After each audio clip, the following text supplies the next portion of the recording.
Hello अस्सलाम वालेकुम खुशामदीद। सैयद रकीबा की दुनिया में आप सबका स्वागत है। आज फिर से शुरू हो गया है ब्लॉग। तो ब्लॉग का शुरू कर रही हूँ मैं फजर के वक्त से।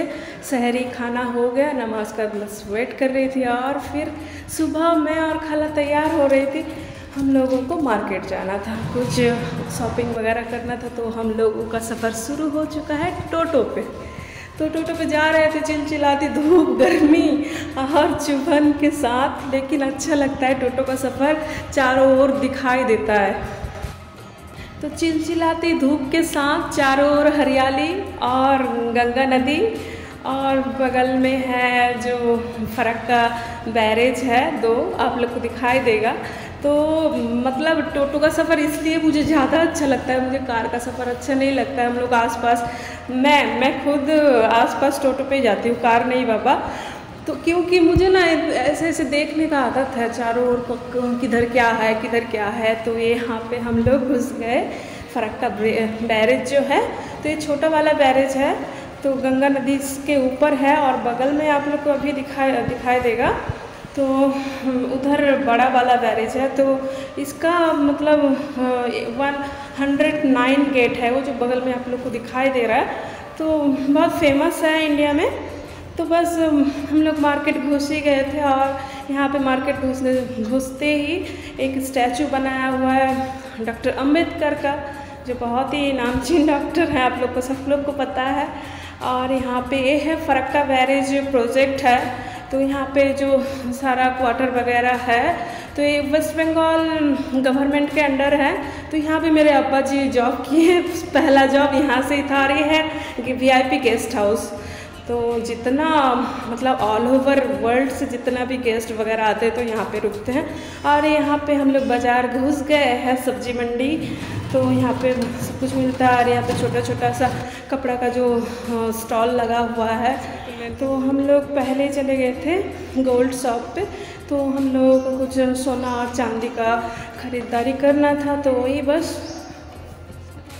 तो हम लोगों के घर आई है कुछ की, तो उसके लिए ख़रीदना था कुछ। और यहाँ पे गोल्ड का कुछ ख़रीदारी खाला की थी, कानों का।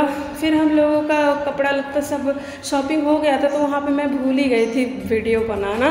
तो यहाँ पे फिर से टोटो का सफ़र शुरू हो जाएगा। और बहुत ज़्यादा गर्मी था, लेकिन खुला खुला था, तो हवा चल रहा था, अच्छा लग रहा था। लेकिन रमज़ान में धूप पे निकलना बहुत ज़्यादा वो है। तो फिर यहाँ हम लोग घर के लिए निकल गए थे। और ये है योगा सेंटर बगल में। तो बहुत अच्छा जगह है फरक्का। कभी किसी को अगर मौका मिले ना, तो पूरा घूम लीजिएगा। बहुत अच्छा जगह है, बहुत सुकून वाला जगह है, शांति वाला माहौल है। और ये हम लोग आए गए थे न्यू फरक्का। तो यहाँ पे स्टेशन वगैरह सब कुछ है। तो यहाँ पे फ्रूट्स लेना था हम लोगों को, तो यहाँ का फ्रूट्स बहुत अच्छा मिलता है। तो यहाँ खाला चली गए थे फ्रूट्स लेने, तो वही बस ले रही थी खाला। और फिर फ्रूट्स लेने के बाद हम लोग घर को निकल गए थे। और ये है हम लोगों का फरक्का ब्लॉक का वीडियो ऑफिस था। और इधर नया ब्रिज बन रहा है, तो उसी का काम चल रहा था।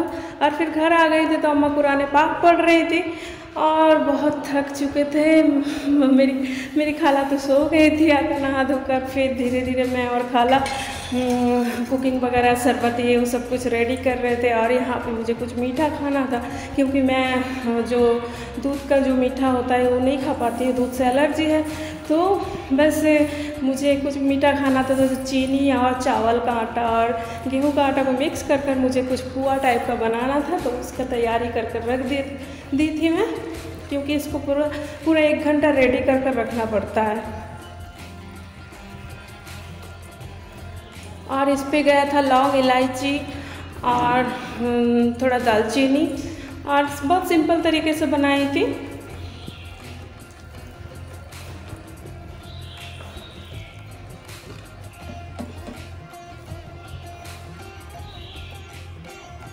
एक घंटा पूरा इसको ढककर रख देना है।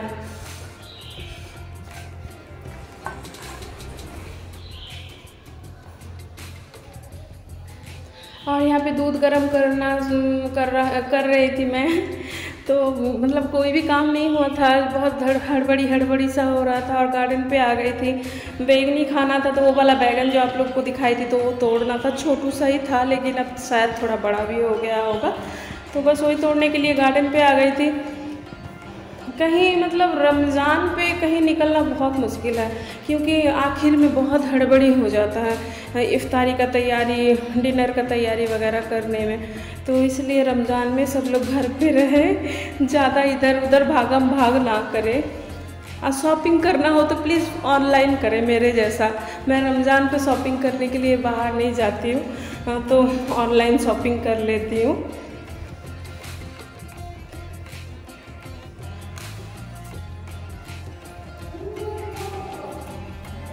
और बैगन मिल गया मुझे छोटू छोटू सा, तो इसका हो जाएगा। 3 ही आदमी खाएंगे, मैं तो नहीं खाती हूँ बैगन। और गार्डन पे तितली वगैरह बहुत इधर उधर कर रहे थे, और यहाँ पे भी बहुत ज़्यादा धूप था। हम लोग के यहाँ पे धूप होने से भी, गर्मी होने से भी एक अलग सा फीलिंग्स होता है, क्योंकि यहाँ पे बहुत ज़्यादा हरियाली है और पानी का भी कोई किल्लत नहीं है, पास में नदी है। तो प्याज का पकोड़ा वगैरह रेडी हो गया था, बैगन भी काट ली थी, और अम्मा यहाँ पे पढ़ाई करते करते रेस्ट कर रही थी, और किचन पे सारा खाना वगैरह बन गया था, खाला और मैं बना ली थी। और यहाँ पे पुआ जाएगा तेल पे फ्राई होने के लिए।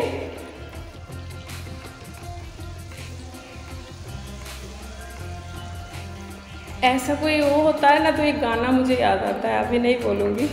और यहाँ पे फ्रूट्स वगैरह कट गया था और खाला पकोड़ा बना रही थी।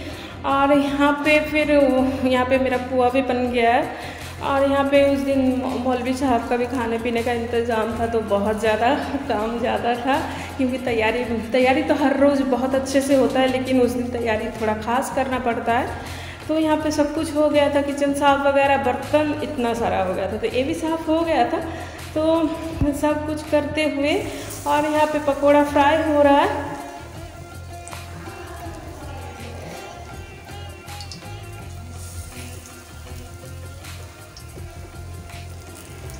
और पकोड़ा फ्राई हो गया था, इसी बीच मैं दस्तरखान लगा दी थी, और दस्तरखान में सारा खाने का जो चीज़ है, फ्रूट्स वगैरह सब कुछ रेडी कर रही थी। और इसी के साथ आज का ब्लॉग ख़त्म हो रहा है। चलती हूँ मैं, बाय, अल्लाह हाफिज़।